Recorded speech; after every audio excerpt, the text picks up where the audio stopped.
तो मैं बात करूँगी डीएलएड के जो एनुअल एग्ज़ाम्स होते हैं आपके, अब वो चाहे कॉलेज के अंदर हो यानी इंटरनल एग्ज़ाम्स हो या फिर एक्सटर्नल एग्ज़ाम्स हो, जो आप सेकेंड ईयर में बाहर जहाँ आपका सेंटर पड़ता है जिस भी कॉलेज में, और आप जाकर वहाँ पर एग्ज़ाम्स देते हो।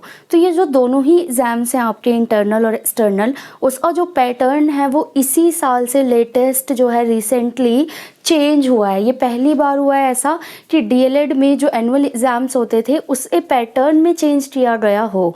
तो यहाँ पर पहली बात तो ये कि घबराने की बिल्कुल भी ज़रूरत नहीं है, क्योंकि केवल एग्ज़ाम का पैटर्न चेंज हुआ है, आपका सिलेबस 1% भी चेंज नहीं हुआ है। तो चीज़ें जो भी हैं, जो सिलेबस चलते आ रहे हैं, किताबें चलती आ रही हैं या जो नोट्स चलते आ रहे हैं, वही आपको कैरी ऑन करने हैं, क्योंकि जो सिलेबस है वो पूरा आपका 2014 में अपडेट हुआ था और तब से लेके अभी तक सिलेबस में बिल्कुल भी चेंज नहीं किया गया है।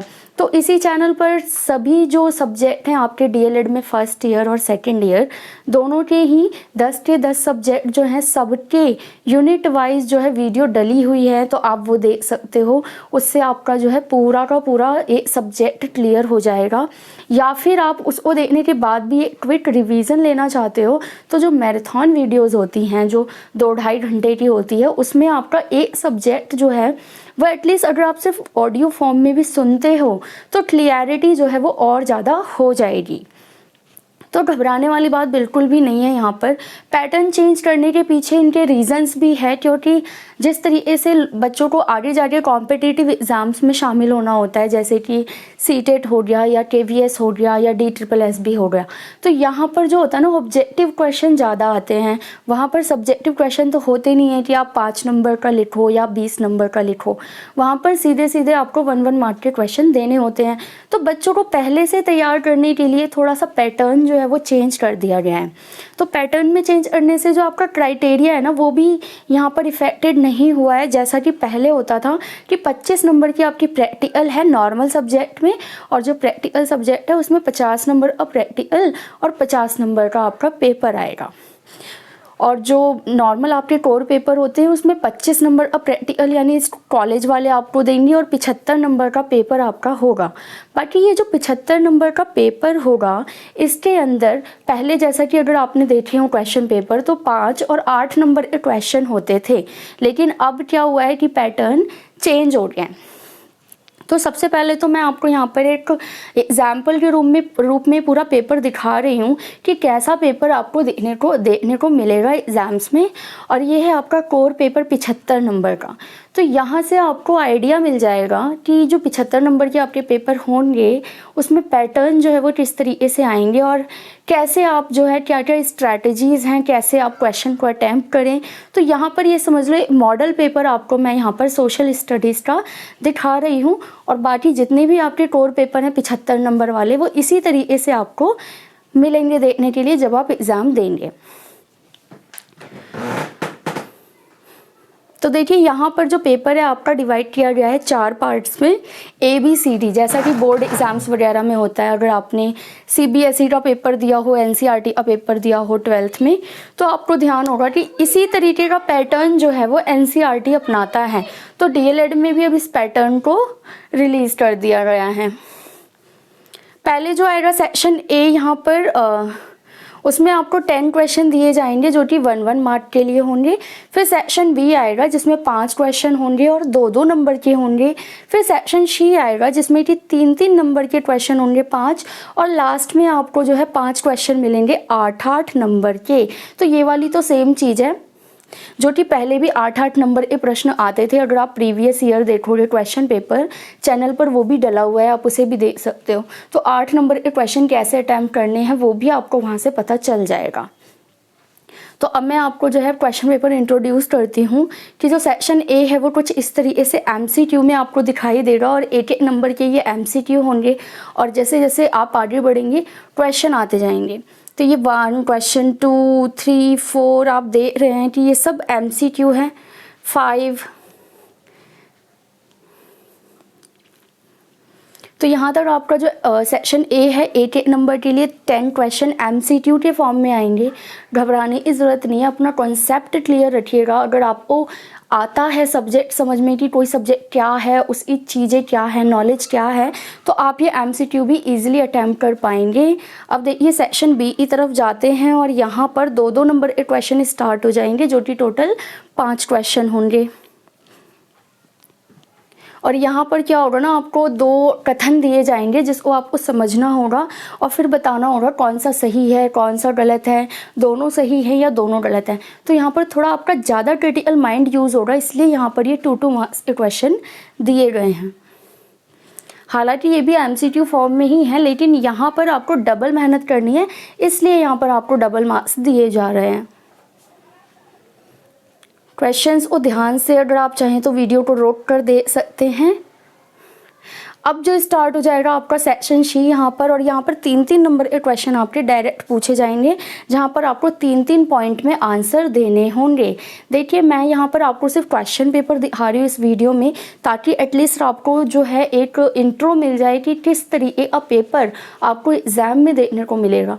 अगर आप चाहते हैं कि मैं ये पूरा क्वेश्चन पेपर आंसर लिख कर बताऊँ कि कैसे इसको सॉल्व करना है, मतलब पूरी आंसर शीट दिखाऊँ इसकी, तो आप मुझे कमेंट कीजिएगा।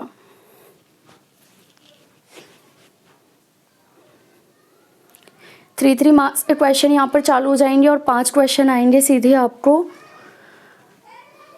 ध्यान रखिएगा कि 3 नंबर के प्रश्न में 3 पॉइंट से ज़्यादा लिखने का कोई फ़ायदा नहीं है। तो जितने मार्क्स का आपका क्वेश्चन आएगा ना, उतना ही लिखना यहाँ पर ठीक रहेगा। ये अच्छी बात है, क्योंकि पहले क्या होता था कि 5 और 8 नंबर के ही क्वेश्चन आते थे। अब ऐसे में क्या होता है कि पन्ने भरने के ही ज़्यादा मार्क्स बच्चों को मिल जाया करते थे। अभी क्या है कि आपको मार्क्स के अकॉर्डिंग चीज़ें लिखनी है और मार्किंग भी उसी हिसाब से की जाएगी। अब जो है 8 नंबर के 5 क्वेश्चन सेक्शन डी में आपको यहाँ पर दिखाई दे रहे हैं। ये देखिए सामने है ये क्वेश्चन। आप चाहें तो ये क्वेश्चन लिख सकते हैं, प्रैक्टिस कर सकते हैं। और अगर आप चाहते हैं कि मैं इस क्वेश्चन पेपर को पूरा सॉल्व करके बताऊं कि कौन सा आंसर कितना बड़ा होना चाहिए, किस तरीके से आंसर लिखना है, पूरी आंसर शीट बताऊं और दिखाऊं कि कैसे 8 नंबर वाले क्वेश्चन लिखने हैं और 3 नंबर वाले क्वेश्चन कैसे लिखने हैं, तो आप मुझे कमेंट बॉक्स में कमेंट कीजिएगा। तो मैं नेक्स्ट वीडियो जो लेकर आऊँगी वो इसी क्वेश्चन पेपर का आंसर शीट होगा, जिससे आपको पूरा आइडिया मिल जाएगा कि आंसर कैसे लिखने हैं। तो ये जो था आपका ये क्वेश्चन पेपर, ये डिस्कशन एक तरीके से कह लीजिए इंट्रोड्यूस करवा रही थी मैं आपको कि जो नया पैटर्न आया है SCERT में वो किस तरीके से काम करेगा। देखिए अगर मैं इस पैटर्न की बात करूं तो ये पैटर्न जो है पहले से हम इसे अच्छा ही कहेंगे, क्योंकि ये चेंजेस एक तरीके से ठीक है उन बच्चों के लिए जो टू द पॉइंट आंसर लिखते हैं या ठीक आंसर लिखते हैं। क्योंकि यहाँ पर ना जो बच्चे पन्ने भरने के या पन्नों को गिन कर भरते थे, कुछ भी मतलब रिलेटेड लिख देते थे, तो उससे काम नहीं चलेगा। क्योंकि अब जो है आपका क्वेश्चन जो है वो सब डिवाइड हो गया है। तो अगर 2 नंबर का क्वेश्चन है तो आपको 2 मेन पॉइंट्स लिख के ख़त्म करना है। 3 नंबर का क्वेश्चन है तो वो खुद ही 3 पॉइंट्स पूछेगा या 3 रीज़न पूछेगा। और अगर नहीं भी पूछता है तो आपको एटलीस्ट 3 पॉइंट जो है वो लिख देना है और अपना आंसर कंप्लीट करना है। तो बाकी 8 नंबर के जो क्वेश्चन हैं जो आपको यहाँ पर सामने देखने को मिल रहे हैं, इन क्वेश्चंस को इलेबोरेट करना बहुत ज़रूरी होगा। तो ऐसे में कितने नंबर के क्वेश्चन के लिए कितने पेजेस भरने चाहिए, ये सारी चीज़ें मैं आपको जब इसकी आंसर शीट लेकर आऊँगी तब बताऊँगी। इससे पहले जो क्वेश्चन पेपर होते थे, इसका ये मतलब नहीं है कि आप प्रीवियस ईयर नहीं देखेंगे, क्योंकि पहली बार पैटर्न चेंज हुआ है तो आपको प्रीवियस ईयर तो मिलेगा नहीं इस पैटर्न में, बट जो प्रीवियस ईयर आपको मिलेंगे ना, उसी में से क्वेश्चन को सब डिवीज़न करके आपके लिए 2 नंबर 3 नंबर और ये 8 नंबर का तो सेम क्वेश्चन भी आपको देखने को मिल जाएगा। तो सिलेबस चेंज नहीं हुआ है, इस बात को आप माइंड में रखें। चीज़ों को पढ़ना है, समझना है। अगर आपका कॉन्सेप्ट क्लियर होगा ना, तो आप 1 नंबर का क्वेश्चन भी और जो ये 2 नंबर के क्वेश्चन है जिसमें आपको 2-2 कथन दिए जाएंगे, वो भी समझने में ईजी होगा। तो मैं पहले एडवाइस यही दूंगी कि आप सिलेबस को एक बार अच्छे से समझ लो, जितने भी यूनिट्स हैं उनको कवर कर लो, उसमें जो भी मेन टॉपिक्स हैं उनको पढ़ लो। कुछ मेन डेफिनेशंस है जो मैंने वीडियोस में भी दे रखा है, लिखा हुआ है, हर यूनिट में आप देखोगे कि मैंने कुछ स्पेशल जो डेफिनेशंस हैं वो दे रखी हैं। तो कई बार डेफिनेशन बेस पर भी एमसीक्यू में क्वेश्चन आ जाता है कि ये डेफिनेशन किसने दी है।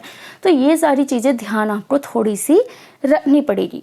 बाकी मैं और भी कुछ क्वेश्चन पेपर जो है, एक और क्वेश्चन पेपर यहाँ पर रिलीज़ करूँगी जिसमें आपको ये देखने को मिलेगा कि जो 50 नंबर वाला प्रैक्टिकल का जो पेपर है वो किस तरीके से आएगा। ये तो 75 नंबर का था, तो अभी नेक्स्ट जो आएगा वो 50 नंबर वाला मैं कोई प्रैक्टिकल पेपर बता दूँगी आपको।